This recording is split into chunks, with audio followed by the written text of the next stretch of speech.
नमस्कार साथियों, कैसे हैं आप सभी। आशा करते हैं कि आप स्वस्थ होंगे, सुखी होंगे और प्रसन्न होंगे। इस अष्टावक्र गीता के धारा में हम अपने आप को सम्मिलित करते हुए आगे बढ़ रहे हैं और समझने का प्रयास कर रहे हैं कि ज्ञान, मुक्ति और वैराग्य का रास्ता क्या है। हम ऐसा कौन सी चीजें मिस करते रहते हैं जिसको प्राप्त करने में काफी परेशानी और दिक्कतें झेलनी पड़ती हैं। इस श्रृंखला में, इस एपिसोड में हम ये जानेंगे कि कैसे ये चीजें, ऐसे सूत्र अष्टावक्र में दिए हुए हैं, ऐसे कौन से आ, सूत्र हैं जिसके माध्यम से हमारी जो चुनौतियां हैं, हमारे जो कष्टों के निवारण के प्रमुख उपाय हैं, उन सबको हम डिस्कस करेंगे और जानने का प्रयास करेंगे। क्योंकि इस संसार में, इस संसारिक जीवन में बहुत सारी ऐसी चुनौतियां आपके सामने आती हैं। दिन बाय दिन आपको नए नए चीजें देखने को मिलती हैं, समझने को मिलती हैं, और उसी में जो आपको डाउट क्रिएट होता है, आपके विचारों में एक भिन्नता होती है, आप फोकस्ड नहीं होते, स्ट्रेट नहीं होते, और जो आपके सोचने की दिशा है उसमें एक सीधापन, एक स्ट्रेट होना, एक फोकस्ड होना, एक बिंदु पर होना, उसकी स्थिति को पाना तभी हो सकती है जब आपकी मना स्थिति एकदम साफ और क्लियर हो। उसी स्थिति को जानने के लिए, उसी स्थिति में पहुंचने के लिए हम साधना करते हैं, योग करते हैं, और ध्यान के माध्यम से उस स्थिति में पहुंचकर अपने आप को सुखी और प्रसन्न पाते हैं। तो आइए देखते हैं और समझने का प्रयास करते हैं। तदा बंधो यदा चित्तम किंचित द्वाक्षति सोचति, किंचिन मुक्षति ग्रहणाति, किंचित दृश्यति कुप्यति। इस प्रकरण में महर्षि अष्टावक्र मुक्ति तथा बंधन की व्याख्या करते हुए कहते हैं कि बंधन तब तक जानो जब चित्त कुछ चाहता हो, शोक करता हो, कुछ त्याग करता हो, कुछ ग्रहण करता हो, कुछ प्राप्त करने पर सुखी होता हो, कुछ न प्राप्त होने से दुखी होता है, अर्थात क्रोधित होता हो। तात्पर्य यह है कि महर्षि अष्टावक्र के उपदेश से राजा जनक को आत्मज्ञान हो गया। अष्टावक्र ने अनेक प्रश्नों के द्वारा जनक की परीक्षा ली और जनक उसमें खरे उतरे। एक गुरु का ये कर्तव्य होता है कि जो वो सिखाया है अपने शिष्य को, तो उसकी परीक्षा लेता रहे, ताकि जो है उसका जो एक ये है कि वो सीख पाया है कि नहीं, वो समझ पाया है कि नहीं, तो ये जरूरी है। और अष्टावक्र अब इनसे संतुष्ट हो गए हैं, परंतु अंतिम रूप से बंधन तथा मुक्ति की संक्षिप्त व्याख्या इस प्रकरण के 4 सूत्रों में सार रूप में देते हुए कहते हैं। क्या कहते हैं? हे जनक, रोग के लक्षण का जब तक पता न चले तब तक कैसे यह जानकारी हो सकती है कि स्वास्थ्य क्या है। रोग के कारणों का न होना ही तो स्वास्थ्य है। रोग अगर आपके पास नहीं है तो इसका तात्पर्य यही है कि आप स्वस्थ हैं। इसी प्रकार बंधन के लक्षण ना हो तो वही मुक्ति है, और इसी प्रकार जब बंधन की कोई लक्षण ना हो, स्वभाव में ना दिखाई दे, तो वही जो है मुक्ति है। मुक्ति में कुछ होता नहीं है, वह तो स्थिति है। जैसे कि आप जब बीमार नहीं होते तब आप स्वस्थ हैं, तो एक स्थिति है। उसी प्रकार मुक्ति भी एक स्थिति है। जब तक ये बंधन नहीं महसूस होता तब तक आप मुक्त हैं, और चूंकि बंधन से आप हमेशा बंधे रहते हैं, इसलिए मुक्ति के तलाश में रहते हैं। होने का प्रयत्न, ना होने का डर, ये सब तो बंधन है। आप हो या ना होने का जो डर आप में है, यही जो है बंधन का कारण है। ये बंधन कोई भौतिक नहीं है। इस जगत में किसी को भी बंधन युक्त किया जा सकता है, परंतु उसकी चेतना, उसका मन, विचारधारा इत्यादि को बंधन मुक्त नहीं किया जा सकता। इस जगत में किसी को बंधन युक्त किया जा सकता है, लेकिन जो उसकी चेतना है, जो मन है, विचार है, उसको कैसे आप बांधोगे। मनुष्य स्वयं शरीर के अहंकार के कारण, वासनाओं तथा इच्छाओं के कारण स्वयं ही बंधता है। जो व्यक्ति के बंधन के कारण है, वो व्यक्ति स्वयं होता है कि वो इच्छाओं के, अपने वासनाओं के और अहंकार के कारण होता है, और उसी में जो है बंधता रहता है और फिर दुखी होता है। और यही जो कारण है, यही इसी कारण से वो जो है दुखी होता है। उसे जो दुख प्राप्त होता है उसका कारण कोई दूसरा नहीं, वो स्वयं ही होता है। जो भी व्यक्ति परेशान है, जो दुखी है, उसका कारण वो व्यक्ति स्वयं है, ना कि कोई दूसरा। ये बात आपको समझ लेनी चाहिए। ये मन आत्मा से पृथक है। ये मन आत्मा से पृथक है। आत्मा और मन का कोई भी संबंध नहीं है। ये मन ही संपूर्ण विचारों, वासनाओं, अभिलाषाओं का केंद्र है। मन ही सारे समस्याओं की जड़ है। जितने विचार आपके अंदर आते हैं, जो वासनाएं हैं, जो अभिलाषाएं हैं, ये सब जो है यही मन केंद्र है। और मन जो है ही आपको उस ब्रह्म को प्राप्त करने में सहायक हो सकता है। संसार की कल्पना इसी के द्वारा की जा सकती है। इसी के कारण सुख दुख की अनुभूति होती है। जो आपको सुख और दुख की अनुभूति होती है वो आपके ये मन के कारण होती है। ये चित्त विषय आसक्त होकर उसे भोगने के लिए उसकी प्राप्ति की आकांक्षा करता है। इसी आकांक्षा के द्वारा संसार का आरंभ होता है। इसी आकांक्षा को पूरा करने के लिए ये संघर्ष करता है, दूसरों को क्षति पहुंचाता है, शोषण करता है, अपनी तिजोरी भरता है, अपने स्वार्थ की पूर्ति हेतु निरंतर कार्यरत रहता है, हिंसा तथा चोरी करता है, अनेक अनेक अच्छे बुरे कर्म करता है और जैसे तैसे उसे प्राप्त होता है वैसे वैसे ही उसके लालच में वृद्धि होती जाती है। अक्सर आप देखेंगे कि जिनके पास बहुत होता है वो चाहते हैं कि और हो जाए। तात्पर्य यही है कि उनकी इच्छाएं और बढ़ती हैं। एक गाड़ी लिए हैं तो चाहते हैं कि 4 गाड़ी हो जाए, एक घर है तो चाहते हैं 2 घर हो जाए। तो इस तरीके से उनकी जो इच्छाएं हैं वो बढ़ती जाती हैं और फिर वही इच्छाएं जब उसकी पूरी नहीं होती तो वही दुख के कारण बन जाते हैं।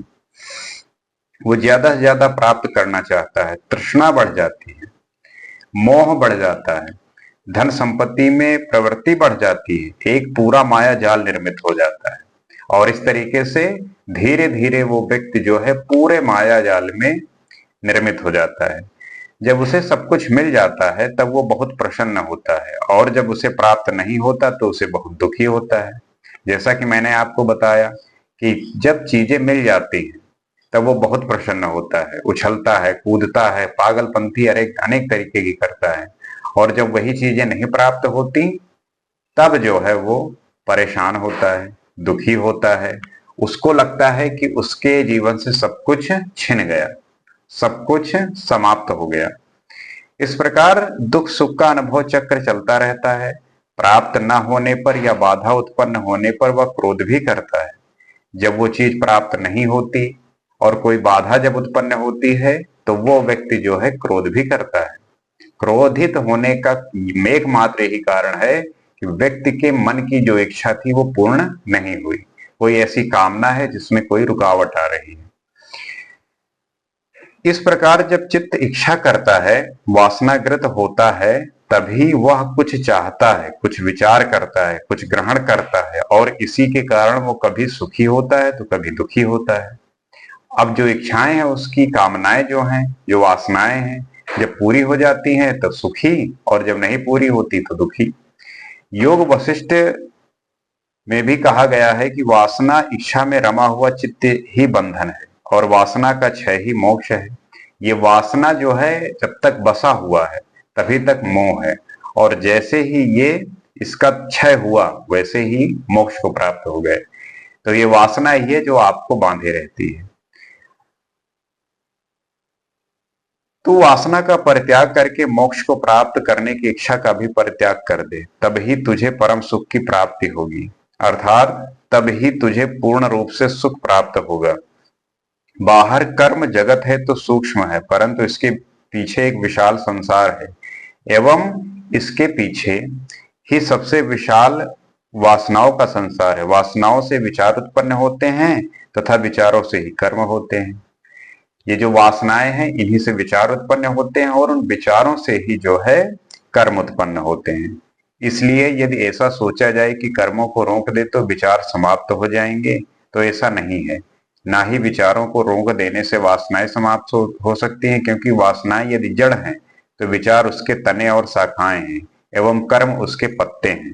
आप समझ गए होंगे कि जब वासनाएं ही जड़ हैं तो जाहिर सी बात है कि फिर वो वासनाएं अगर जड़ है तो जाहिर सी बात है कि जो विचार है वो तने शाखाएं होंगे, वो पत्ते, और कर्म जो है पत्ते होंगे। तो आपको जड़ को काटना है, अर्थात वासना को समाप्त करनी है।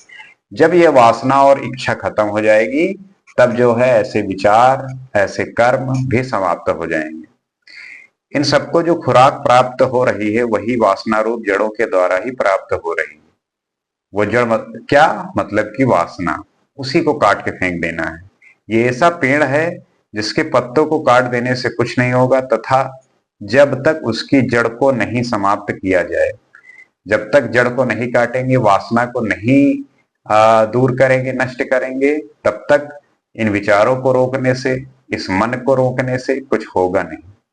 इसलिए जब तक वासनाएं जीवित हैं तब तक कर्मों पर रोक लगा देने से कोई भी लाभ नहीं होगा। जब तक वासनाएं हैं तब तक आप चाहें कि हम कर्म न करें, कर्मों पर रोक लगा दें, विचारों को कंट्रोल करें, तो ये संभव नहीं है। बल्कि अगर आवासना का नाश कर दिया जाए तो ये विचार तथा कर्म जगत अपने आप ही नष्ट हो जाता है। वासना समाप्त हो गई तो कर्म और ये जगत सब नष्ट हो गए अपने आप। चित्त में होती है वासना, जिसके कारण मन सक्रिय होता है और वासना उत्पन्न होती है। ये मन में ही वासनाएं होती हैं, और जब इनको ये मन में होती हैं तो सक्रिय होती हैं और वासना उत्पन्न होती है। इन विचारों को नियंत्रित करने का काम बुद्धि करती है, और थोड़े से विचारों को ही करने के लिए शरीर को आदेश देती है। इन विचारों पर नियंत्रण के लिए जो है बुद्धि होती है। ये बुद्धि है जो हमारे मन को कंट्रोल कर सकती है, नियंत्रण कर सकती है। मतलब वो ये दिशा बता सकती है कि आप एक जगह पे हैं और वहां पे आपको जो रास्ता, जहां तक पहुंचना है, तो आपको वो रास्ता पता है, तो वो रास्ता जो है बुद्धि दिखाएगी। रास्ते आपके पास बहुत होंगे, लेकिन सही जगह पहुंचने के लिए जो रास्ता दिखाएगा वो बुद्धि दिखाएगी। तत्पश्चात शरीर अपना कर्म करता है, इसलिए कर्मों का अपना स्वतंत्र अस्तित्व नहीं होता। वासना के कारण ही मनुष्य सोचता है, चिंतन करता है, त्याग करता है, ग्रहण करता है और सुखी दुखी होता है। ये जो भी होता है ये मात्र और मात्र सिर्फ वासना के कारण जो मनुष्य सोचता है, ये सब उसी के कारण है। यही वो लक्षण है जिनकी उत्पत्ति वासना के कारण होती है, और इन्हीं के द्वारा बोध होता है कि अभी वासना शेष है। जब तक ये आपको महसूस हो रहा है तब तक आपको ये महसूस होता रहेगा कि अभी जो है वासना छोड़ी नहीं, आप वासना शेष बची है। मन का सक्रिय होना ही बंधन नहीं, अपितु मन कामना की उपस्थिति ही बंधन है। वे काम, क्रोध, लालच इत्यादि उसके फल हैं। वासना के कारण ही चित्त में तरंगे उठती हैं, ये तरंगे ही मन है। इस वासना के कारण ही मन में तरंगे उठती हैं, अनेक अनेक तरीके के तरंगे उठती हैं। बैठे बैठे आप पहुंच गए यूरोप, बैठे बैठे कहीं घूम रहे हैं, तो उठी हुई है तरंग, आप जो है हिलोरे ले रहे हैं, मजे ले रहे हैं। इन तरंगों को सीधा नहीं रोका जा सकता, सिर्फ वासना रूपी वायु के रुकने से ही तरंगे शांत होंगी। मान लीजिए कि जैसे आपने फैन चला दिया बहुत तेज, तो जब तक आप उस स्विच को नहीं ऑफ करोगे तब तक वो चलेगा। उसके सामने कपड़े डालो वो उड़ेगा, कुछ भी डाल दो वो चलेगा, तो हटेगा ही थोड़े ना थोड़ी देर बाद। तो बेहतर है कि स्विच ही ऑफ कर दो, प्लग ही निकाल दो। वैसे ही अगर इस तरंगों को रोकना है तो आपको वासना जो है रोकना पड़ेगा, वासना पे नियंत्रण लाना पड़ेगा। इसी तरह वासना का नाश होने से ही मन का भी नियंत्रण होना होगा, वरना नहीं। ये वासना के नाश होने पर ही मन का नियंत्रण हो सकता है, अन्यथा नहीं। इसलिए ना शरीर बंधन है, ना उसके कर्म ना बंधन है, ना उसके विचार, अपितु ये वासना ही सबसे बड़ा बंधन है। यह वासना चाहे भोग की हो अथवा त्याग की, जगत की हो अथवा मुक्ति की, पाने की हो अथवा त्याग की, कोई प्रभाव नहीं पड़ता, दोनों ही बंधन है। क्या बात कही है। अक्सर लोग कहते हैं कि मैं त्याग करूंगा तब इस वासना से मुक्ति मिल जाएगी। नहीं, वो त्याग चाहे जिस चीज का हो, चाहे वो भोग का हो या त्याग की, मतलब वासना तो है ये कि मैं कुछ त्याग रहा हूं, ये भाव नहीं होना चाहिए। चाहे जगत को त्यागना हो या मुक्ति को पाना हो, चाहे पाने की बात हो या त्यागने का बात हो, ये दोनों ही बंधन है। कर्मों में उलझने वाला राजनीतिज्ञ हो जाएगा, विचारों में उलझने वाला दार्शनिक, कर्मों में उलझने वाला राजनीतिक, जो कर्म में उलझ गया वो क्या हो जाएगा, राजनीतिज्ञ। और जो विचारों में उलझ जाएगा वो होगा दार्शनिक। लेकिन जो साक्षी को प्राप्त हो जाएगा वही धार्मिक है, वही मुक्त है। तो जो कर्म में कर्म में लग गया वो तो राजनीतिज्ञ हो गया, और जो विचारों में लग गया वो दार्शनिक हो गया। परंतु जो साक्षी मात्र है, जो साक्षी को प्राप्त हो गया वो धार्मिक होता है, वही मुक्त होता है। विचारों का संसार इन तरंगों का संसार है। दार्शनिक इसी का हिसाब किताब लगाता रहता है। विचारों का संसार इन तरंगों का संसार है। इससे आप समझ सकते हैं कि जो दार्शनिक होते हैं वो इन्हीं विचारों का हिसाब किताब लगाते रहते हैं। उसे शांत सागर तो बोध ही नहीं होता। राजनीतिक कर्म में ही उलझा रहता है, उसे विचारों के संसार का बोध भी नहीं हो पाता। कर्म साधारण लोगों को भी समझ में आ जाता है। यही कारण है कि कर्मों की व्याख्या ज्यादा की गई है। विचारों की गहराई में कुछ ही लोग उतर पाते हैं, इसलिए उन्हें कम ही समझाया गया है। और साक्षी तल पे तो बहुत विरले ही लोग पहुंचते हैं, इसलिए जो सर्वाधिक मूल्यवान है वही अधिकांश लोगों की पहुंच से बाहर हो गया है। आप देखेंगे कि जो भी सामान्य है, साधारण है, वो सब कर्म की अवस्था में, और उनसे जो कुछ लोग आगे जाते हैं विचार की अवस्था में वो होते हैं दार्शनिक, और उससे जो ऊपर तल पे जाते हैं साक्षी वाले बहुत विरले लोग पहुंचते हैं। यही कारण है कि अज्ञान ज्यादा है और यही संसार है, यही बंधन है। कर्म को जो है प्राथमिकता मानकर लोग उसी में लगे रहते हैं, इसीलिए जो है वो अज्ञान ज्यादा है इस संसार में। ज्ञान अर्थात मोक्ष बहुत कम लोगों को ही प्राप्त होता है। संसार में जितने भी धर्म हैं, संसार में जितने भी धर्म हैं वे विचार जगत से ऊपर ही नहीं उठ पाए हैं। यही कारण है कि भिन्नताओं का आभास होता है। उपलब्धि का कोई धर्म नहीं होता। मूर्ख लोग तो कर्मों के जाल में उलझ कर रह गए हैं। जो मूर्ख व्यक्ति हैं वो कर्मों के जाल में ही उलझ गए हैं। वे आचरण, सदाचार, कर्म कांड से ऊपर की अवस्था का अनुभव ही नहीं कर पाते। आप देखिए अपने चारों तरफ सब जो है कर्मकांडी हैं, सब आचरण और सदाचार के चक्कर में पड़े हुए हैं। तो वो जो है उस अवस्था, ऊपर की अवस्था को अनुभव कर ही नहीं पाते। अतः मनमुख होकर वासनाओं के पीछे भागना, ये मानना कि यही सत्य है, यही बंधन है। उपरोक्त जिन भी लक्षणों की व्याख्या की गई है, इनको यदि एक शब्द में स्पष्ट किया जाए तो वो है मन। ये सारी क्रियाएं मन की हैं। इस प्रकार अष्टावक्र कहते हैं कि मन का होना ही बंधन है। जब तक आपका ये मन है विद्यमान, जब तक मन जो है खत्म नहीं हो गया, मन का कोई अस्तित्व नहीं रह गया, तब तक जो है ये आपको यही जो है बंधन बनाए रखेगा, यही आपको पकड़े रहेगा, खींचे रहेगा। इस मन का नाश होना यही बतलाएगा कि आप जो है मुक्त हो गए। मन का नाश ही होना आपकी मुक्ति का जो है द्वार है। जैसे ही मन का नाश हुआ वैसे ही आप मोक्ष प्राप्त हो गए।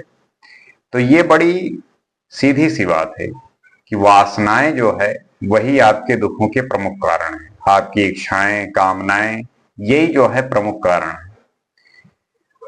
इसको समझने का आप ये तरीका अपना सकते हैं, जान सकते हैं कि आप साधारणतया खुशी होते हैं और आपके अंदर एक कोई ऐसा विचार आता है जिसमें ये अभिलाषा है कि मुझे ये प्राप्त हो जाए। उसके बाद देखिए आप कैसे छटपटाते हैं, कैसे परेशान होते हैं, आप बैठे बैठे बेचैन हो जाते हैं। और ये जो स्थिति है उस व्यक्ति ने जो बनाई वो उसके विचारों ने बनाई। विचार कहाँ से आए? मन से आए। और मन जो है जब तक रहेगा तब तक आपको इन्हीं ऐसे ही विचारों से परेशान रखेगा। और ये मन का नाश होगा जो वासनाएं हैं, आपकी जो इच्छाएं हैं, इच्छाओं को जो है नष्ट करना होगा, खत्म करना होगा। ये इच्छाएं ही हमारे दुखों के प्रमुख कारण हैं। और आज के समय में चाहे नवयुवक हों, चाहे युवा हों, चाहे किशोरावस्था में हो कोई, चाहे वृद्धावस्था में हो और प्रौढ़ावस्था में हो, किसी भी अवस्था में हो, उसको इस बात की अनुभूति हो रही है, वो समझ रहा है। इसलिए उसके इस मन का होना ही उसके बंधन का कारण होता है। और जब ये मन का नाश होता है तभी जो है आपको मोक्ष की प्राप्ति होती है। तो इस मन को अपने बुद्धि द्वारा समझिए, जानने का प्रयास करिए, साक्षी बनकर आप बैठिए और इसकी चालाकियों को समझिए। जब आप लगातार निरंतर इस पे अभ्यास करेंगे, तब आप इस पे जो है नियंत्रण पा सकेंगे और आपके जीवन में जो है एक अभूतपूर्व परिवर्तन होगा। आपका जीवन बदल जाएगा, आपकी दिशा बदल जाएगी, आपका जो विचार है वो बदल जाएगा, आपके जो कर्म हैं, जो कर्ता होते हुए कर रहे हैं, वो सब बदल जाएंगे। तो ये होगा आपके साधना और त्याग से, वो त्याग जिसमें इच्छा नहीं है, कामनाएं है ही नहीं। तो जब कुछ रहेगा ही नहीं, तब उसकी जो है हमें कोई महसूस ही ऐसा कुछ नहीं होगा। जैसे जब आप स्वस्थ हैं तो आपको बीमारी के बारे में सोचना है, जब आप बीमार होते हैं तब स्वास्थ्य के बारे में सोचते हैं, लेकिन जब स्वस्थ हैं तो फिर किस बात की चिंता। उसी प्रकार इन विषय वासनाओं को त्याग देंगे, तब आपको किसी भी प्रकार की कोई चिंता नहीं रहेगी।